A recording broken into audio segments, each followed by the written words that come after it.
Bienvenue dans notre maison d'édition, l'IA. Découvrez gratuitement des livres audio en français. Pour ne pas manquer nos prochaines vidéos, abonnez-vous à notre chaîne. Du contrat social au principe du droit politique par Jean-Jacques Rousseau lu par Liam Maloney. Pour améliorer votre expérience de lecture, vous pouvez activer le sous-titrage et ajuster la vitesse de lecture. Chapitre 1er, sujet de ce premier livre. L'homme est né libre, et partout il est dans les fers. Tel se croit le maître des autres, qui ne laisse pas d'être plus esclave qu'eux. Comment ce changement s'est-il fait? Je l'ignore. Qu'est-ce qui peut le rendre légitime?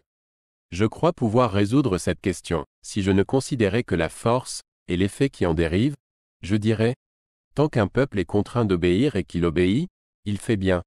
Sitôt qu'il peut secouer le joug et qu'il le secoue, il fait encore mieux.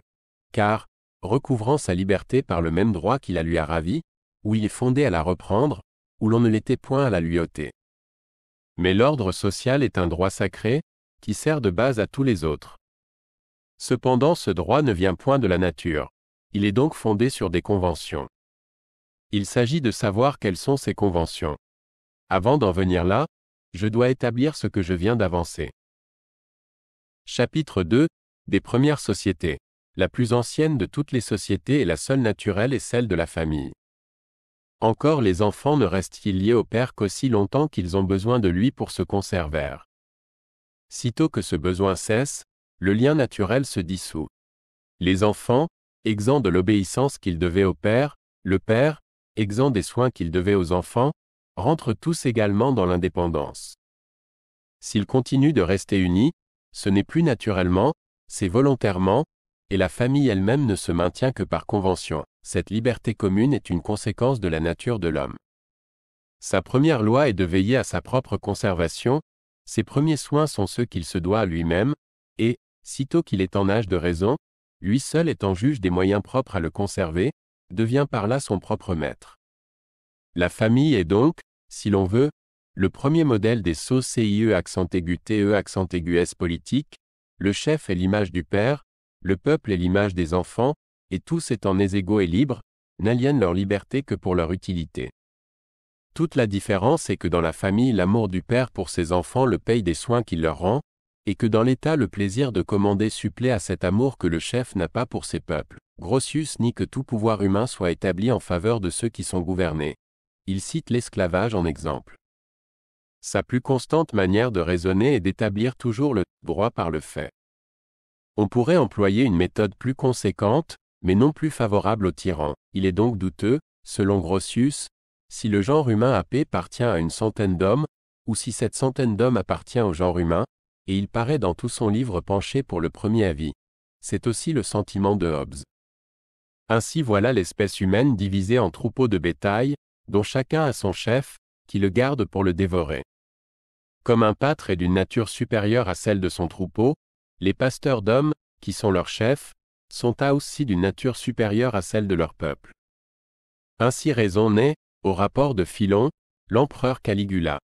Concluant assez bien de cette analogie que les rois étaient des dieux, ou que les peuples étaient des bêtes, le raisonnement de ce Caligula revient à celui de Hobbes et de Grotius.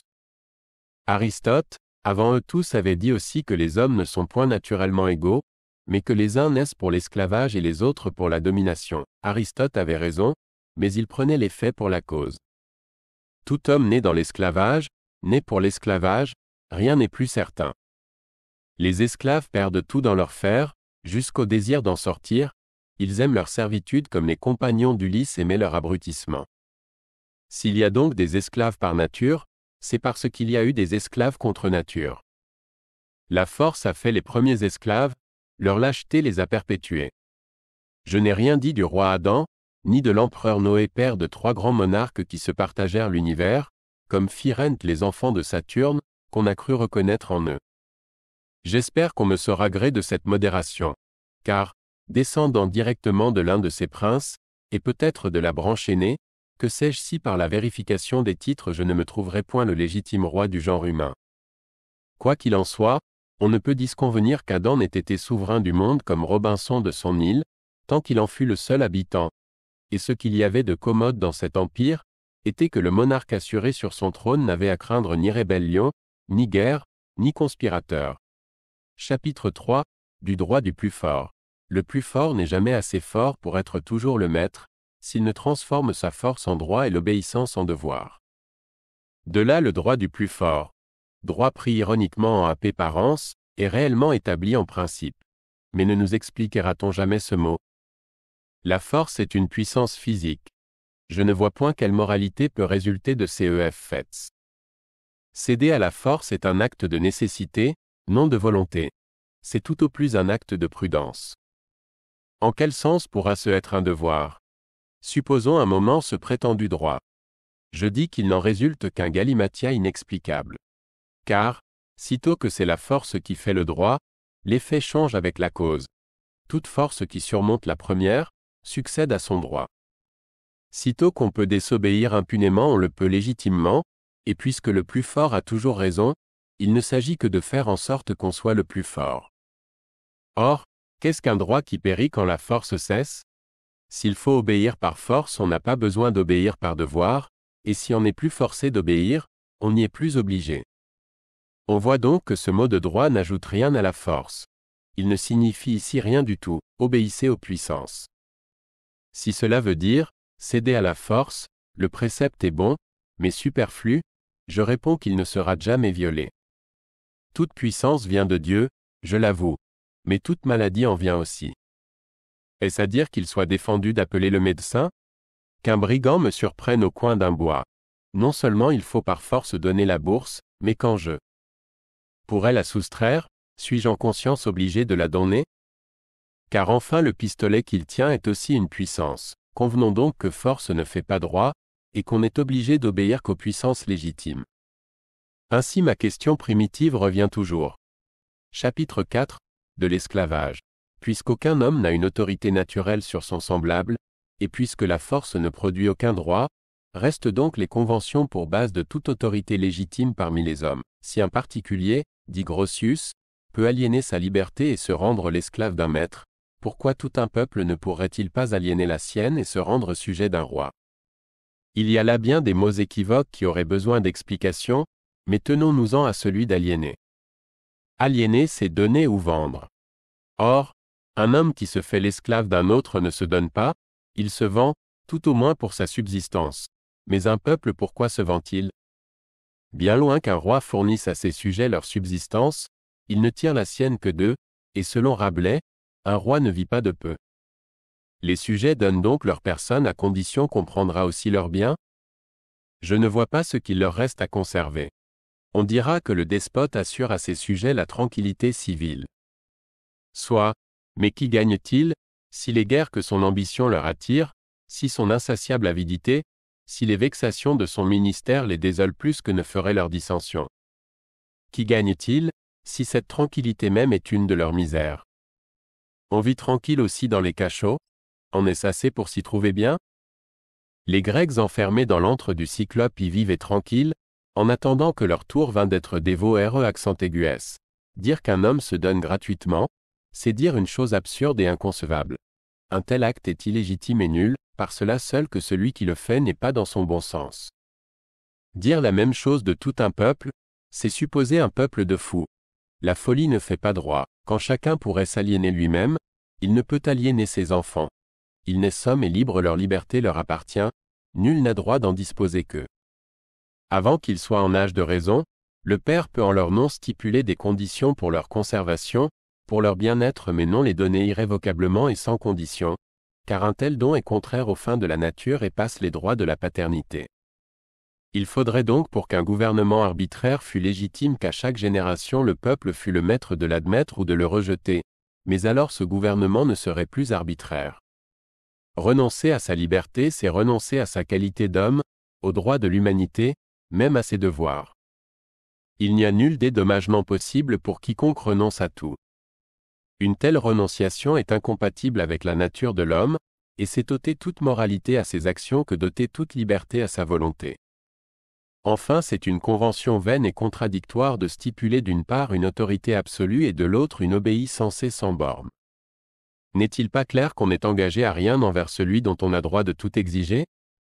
Et cette seule condition sans équivalent, sans échange, n'entraîne-t-elle pas la nullité de l'acte?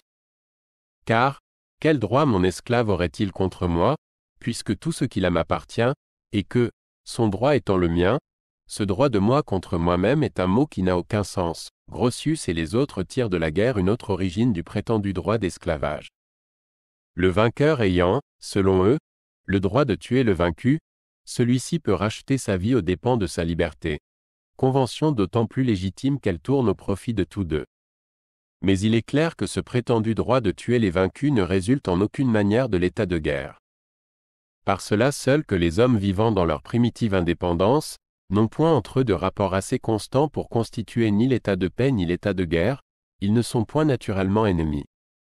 C'est le rapport des choses et non des hommes qui constitue la guerre, et l'état de guerre ne pouvant naître des simples relations personnelles, mais seulement des relations réelles, la guerre privée ou d'homme à homme ne peut exister, ni dans l'état de nature où il n'y a point de propriété constante, ni dans l'état social où tout est sous l'autorité des lois. Les combats particuliers, les duels, les rencontres sont des actes qui ne constituent point un état, et à l'égard des guerres privées, autorisées par les établissements de Louis IX roi de France et suspendues par la paix de Dieu, ce sont des abus du gouvernement féodal, système absurde s'il en fut jeté, contraire au principe du droit naturel, tout donne bulls. La guerre n'est donc point une relation d'homme à homme, mais une relation d'État à État, dans laquelle les particuliers ne sont ennemis qu'accidentellement, non point comme hommes, ni même comme citoyens trois, mais comme soldats. Non point comme membres de la patrie, mais comme ses défenseurs. Enfin, chaque État ne peut avoir pour ennemi que d'autres États et non pas des hommes, attendu qu'entre choses de diverses natures on ne peut fixer aucun vrai rapport. Ce principe est même conforme aux maximes établies de tous les temps et à la pratique constante de tous les peuples policés. Les déclarations de guerre sont moins des avertissements aux puissances qu'à leur sujet. L'étranger, soit roi, soit particulier, soit peuple, qui vole, tue ou détient les sujets sans déclarer la guerre au prince, n'est pas un ennemi, c'est un brigand. Même en pleine guerre, un prince juste s'empare bien en pays ennemi de tout ce qui appartient au public. Mais il respecte la personne et les biens des particuliers. Il respecte des droits sur lesquels sont fondés les siens. La fin de la guerre étant la destruction de l'État ennemi, on a droit d'en tuer les défenseurs tant qu'ils ont les armes à la main, mais sitôt qu'ils les posent et se rendent, cessant d'être ennemis ou instruments de l'ennemi, ils redeviennent simplement hommes et l'on n'a plus de droit sur leur vie. Quelquefois on peut tuer l'État sans tuer un seul de ses membres. Or la guerre ne donne aucun droit qui ne soit nécessaire à sa fin. Ces principes ne sont pas ceux de Grotius. Ils ne sont pas fondés sur des autorités de poètes, mais ils dérivent de la nature des choses, et sont fondés sur la raison. À l'égard du droit de conquête, il n'a d'autre fondement que la loi du plus fort. Si la guerre ne donne point au vainqueur le droit de massacrer les peuples vaincus, ce droit qu'il n'a pas, ne peut fonder celui de les asservir. On n'a le droit de tuer l'ennemi que quand on ne peut le faire esclave. Le droit de le faire esclave ne vient donc pas du droit de le tuer. C'est donc un échange inique de lui faire acheter au prix de sa liberté sa vie, sur ceux qui ont le moins souvent transgressé leur loi, et ils sont les seuls qui en aient eu d'aussi belles, qu'elles on n'a aucun droit. En établissant le droit de vie et de mort sur le droit d'esclavage, et le droit d'esclavage sur le droit de vie et de mort, n'est-il pas clair qu'on tombe dans le cercle vicieux? En supposant même ce terrible droit de tout tuer, je dis qu'un esclave fait à la guerre, ou un peuple conquis, n'est tenu à rien du tout envers son maître, qu'à lui obéir autant qu'il y est forcé. En prenant un équival à sa vie, le vainqueur ne lui en a point fait grâce, au lieu de le tuer sans fruit il l'a tué utilement. Loin donc qu'il ait acquis sur lui nulle autorité jointe à la force, l'état de guerre subsiste entre eux comme auparavant, leur relation même en est l'effet, et l'usage du droit de la guerre ne suppose aucun traité de paix. Ils ont fait une convention, soit, mais cette convention, loin de détruire l'état de guerre, en suppose la continuité. Ainsi, de quelque sens qu'on envisage les choses, le droit d'esclavage est nul, non seulement parce qu'il est illégitime, mais parce qu'il est absurde et ne signifie rien. Ces mots esclavage et droit sont contradictoires. Ils s'excluent mutuellement. Soit d'un homme à un homme, soit d'un homme à un peuple, ce discours sera toujours également insensé. Je fais avec toi une convention toute à ta charge et toute à mon profit, que j'observerai tant qu'il me plaira, et que tu observeras tant qu'il me plaira. Chapitre 5. Qu'il faut toujours remonter à une première convention. Quand j'accorderai tout ce que j'ai réfuté jusqu'ici, les fauteurs du despotisme n'en seraient pas plus avancés. Il y aura toujours une grande différence entre soumettre une multitude et régir une société. Que des hommes épars soient successivement asservis à un seul, en quelque nombre qu'ils puissent être, je ne vois là qu'un maître et des esclaves. Je n'y vois point un peuple et son chef. C'est, si l'on veut, une agrégation, mais non pas une association. Il n'y a là ni bien public, ni corps politique. Cet homme eût-il asservi la moitié du monde, n'est toujours qu'un particulier. Son intérêt, séparé de celui des autres, n'est toujours qu'un intérêt privé. Si ce même homme vient à périr, son empire après lui reste épars et sans liaison. Comme un chêne se dissout et tombe en un tas de cendres, après que le feu l'a consumé. Un peuple, dit Grotius, peut se donner à un roi. Selon Grotius, un peuple est donc un peuple, avant de se donner à un roi. Ce don même est un acte civil, il suppose une délibération publique. Avant donc que d'examiner l'acte par lequel un peuple élit un roi, il serait bon d'examiner l'acte par lequel un peuple est un peuple. Car cet acte étant nécessairement antérieur à l'autre, est le vrai fondement de la société. En effet, s'il n'y avait point de convention antérieure, où serait, à moins que l'élection ne fût unanime, l'obligation pour le petit nombre de se soumettre au choix du grand, et 1200 qui veulent un maître ont-ils le droit de voter pour 10 qui n'en veulent point. La loi de la pluralité des suffrages est elle-même un établissement de convention, et suppose au moins une fois l'unanimité. Chapitre 6. Du pacte social. Je suppose les hommes parvenus à ce point où les obstacles qui nuisent à leur conservation dans l'état de nature, l'emportent par leur résistance, sur les forces que chaque individu peut employer pour se maintenir dans cet état. Alors cet état primitif ne peut plus subsister, et le genre humain périrait s'il ne changeait sa manière d'être. Or, comme les hommes ne peuvent engendrer de nouvelles forces, mais seulement unir et diriger celles qui existent, ils n'ont plus d'autre moyen pour se conserver, que de former, par agrégation, une somme de forces qui puisse l'emporter sur la résistance, de les mettre en jeu par un seul mobile, et de les faire agir de concert. Cette somme de forces ne peut naître que du concours de plusieurs. Mais la force et la liberté de chaque homme étant les premiers instruments de sa conservation, comment les engagera-t-il sans se nuire, et sans infliger les soins qu'il se doit? Cette difficulté ramenée à mon sujet, peut s'énoncer en ces termes. À l'instant, au lieu de la personne particulière de chaque contractant, cet acte d'association produit un corps moral et collectif composé d'autant de membres que l'Assemblée a de voix, lequel reçoit de ce même acte son unité, son moi commun, sa vie et sa volonté. Cette personne publique, qui se forme ainsi par l'union de toutes les autres, prenait autrefois le nom de cité, et prend maintenant celui de république ou de corps politique, lequel est appelé par ses membres État quand il est passif, souverain quand il est actif, puissance en le comparant à ses semblables. À l'égard des associés, ils prennent collectivement le nom de peuple, et s'appellent en particulier citoyens, comme participant à l'autorité souveraine, et sujets, comme soumis aux lois de l'État. Mais ces termes se confondent souvent et se prennent l'un pour l'autre. Il suffit de les savoir distinguer, quand ils sont employés dans toute leur précision. Chapitre 7. Du souverain. On voit par cette formule que l'acte d'association renferme un engagement réciproque du public avec les particuliers, et que chaque individu contractant, pour ainsi dire, avec lui-même, se trouve engagé sous un double rapport, savoir, comme membre du souverain envers les particuliers, et comme membre de l'État envers le souverain. Mais on ne peut appliquer ici la maxime du droit civil, que nul n'est tenu aux engagements pris avec lui-même, car il y a bien de la différence entre s'obliger envers soi, ou envers un tout dont on fait partie. Il faut remarquer encore que la délibération publique, qui peut obliger tous les sujets envers le souverain, à cause des deux différents rapports sous lesquels chacun d'eux est envisagé, ne peut, par la raison contraire, obliger le souverain envers lui-même, et que, par conséquent, il est contre la nature du corps politique que le souverain s'impose une loi qu'il ne puisse enfreindre. Ne pouvant se considérer que sous un seul et même rapport, il est alors dans le cas d'un particulier contractant avec soi-même, par où l'on voit qu'il n'y a ni ne peut y avoir nulle espèce de loi fondamentale obligatoire pour le corps du peuple, pas même le contrat social. Ce qui ne signifie pas que ce corps ne puisse fort bien s'engager envers autrui en ce qui ne déroge point à ce contrat. Car à l'égard de l'étranger, il devient un être simple, un individu. Mais le corps politique ou le souverain ne tirant son être que de la sainteté du contrat, ne peut jamais s'obliger, même envers autrui, à rien qui déroge à cet acte primitif, comme d'aliéner quelque portion de lui-même, ou de se soumettre à un autre souverain.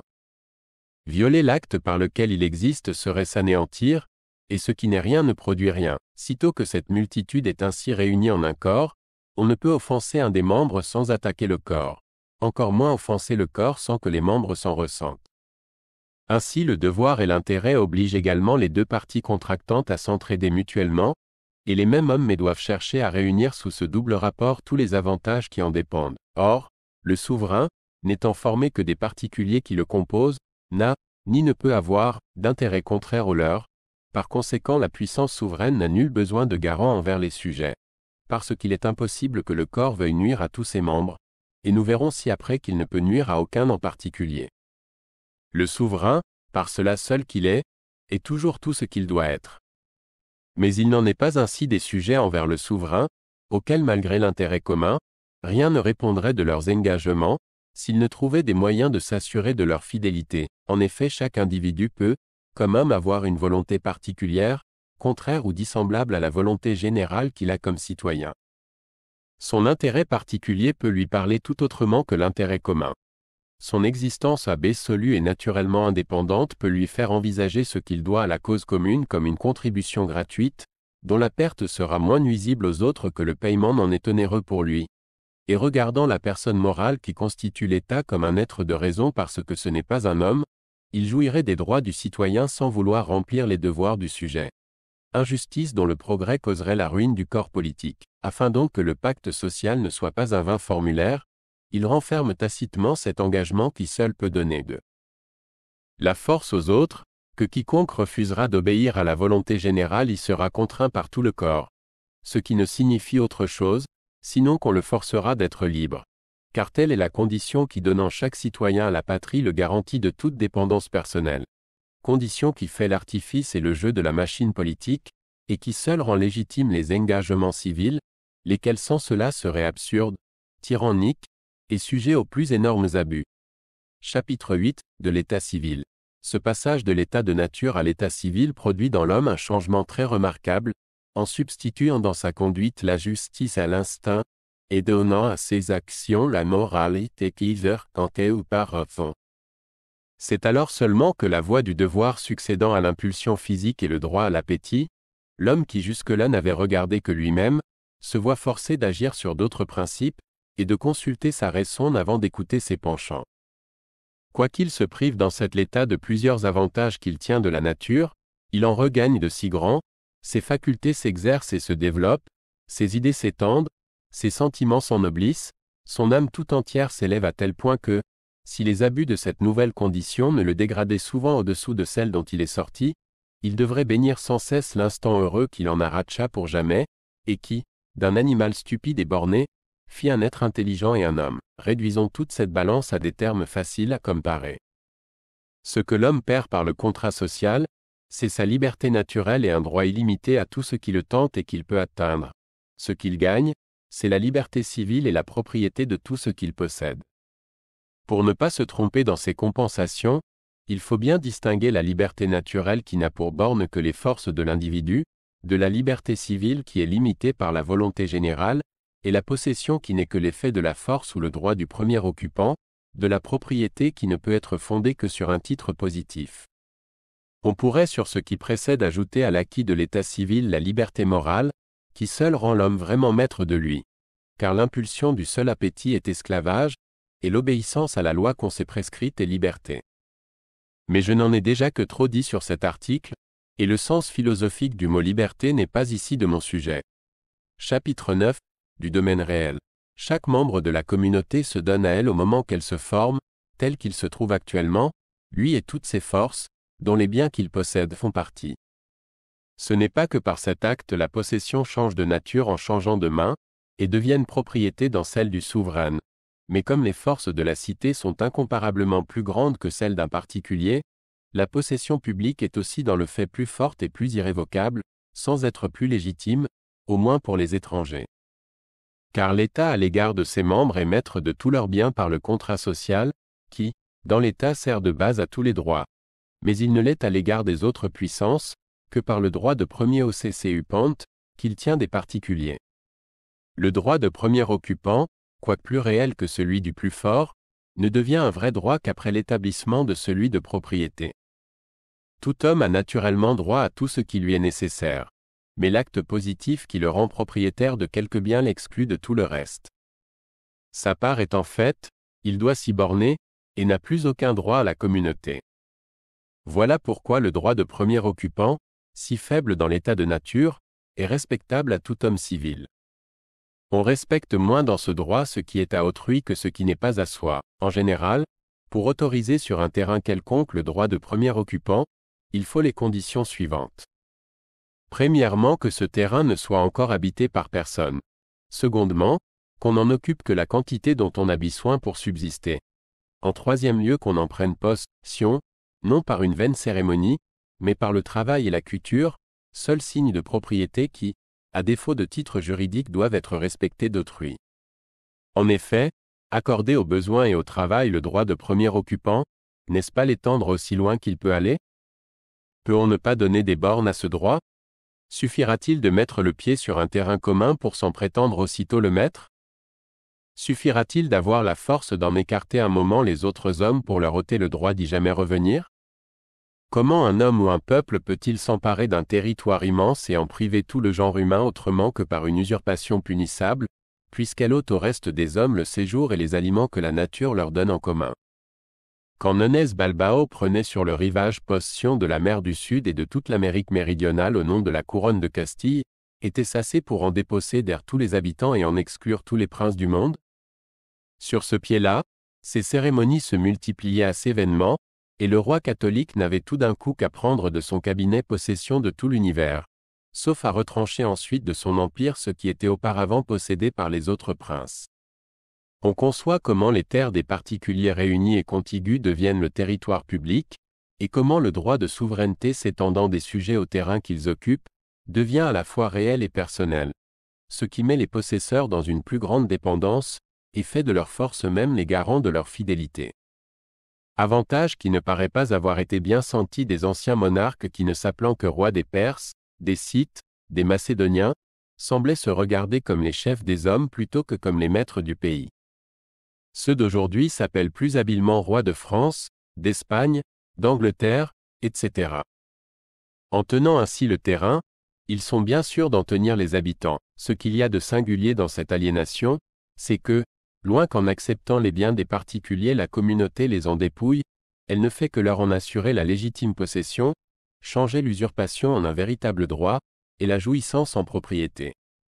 Alors les possesseurs étant considérés comme dépositaires du bien public, leurs droits étant respectés de tous les membres de l'État et maintenus de toutes ses forces contre l'étranger, par une cession avantageuse au public et plus encore à eux-mêmes, ils ont, pour ainsi dire, acquis tout ce qu'ils ont donné. Paradoxe qui s'explique aisément par la distinction des droits que le souverain et le propriétaire ont sur le même fond, comme on verra ci-après. Il peut arriver aussi que les hommes commencent à s'unir avant que de rien posséder, et que, s'emparant ensuite d'un terrain suffisant pour tous, ils en jouissent en commun, ou qu'ils le partagent entre eux, soit également, soit selon des proportions établies par le souverain. De quelque manière que se fasse cette acquisition, le droit que chaque particulier a sur son propre fond, est toujours subordonné au droit que la communauté a sur tous, sans quoi il n'y aurait ni solidité dans le lien social, ni force réelle dans l'exercice de la souveraineté. Je terminerai ce chapitre et ce livre par une remarque qui doit servir de base à tout le système social, c'est qu'au lieu de détruire l'égalité naturelle, le pacte fondamental substitue au contraire une égalité morale et légitime à ce que la nature avait pu mettre d'inégalité physique entre les hommes, et que, pouvant être inégaux en force ou en génie, ils deviennent tous égaux par convention et de droit. Cliquez sur I, en haut à droite de votre écran pour choisir le livre audio que vous aimeriez découvrir. Si cette vidéo vous a plu, vous pouvez mettre un « j'aime » et la partager à vos amis. Par ailleurs, visitez notre bibliothèque sur audible.fr pour explorer notre vaste sélection de livres audio réalisés par IA.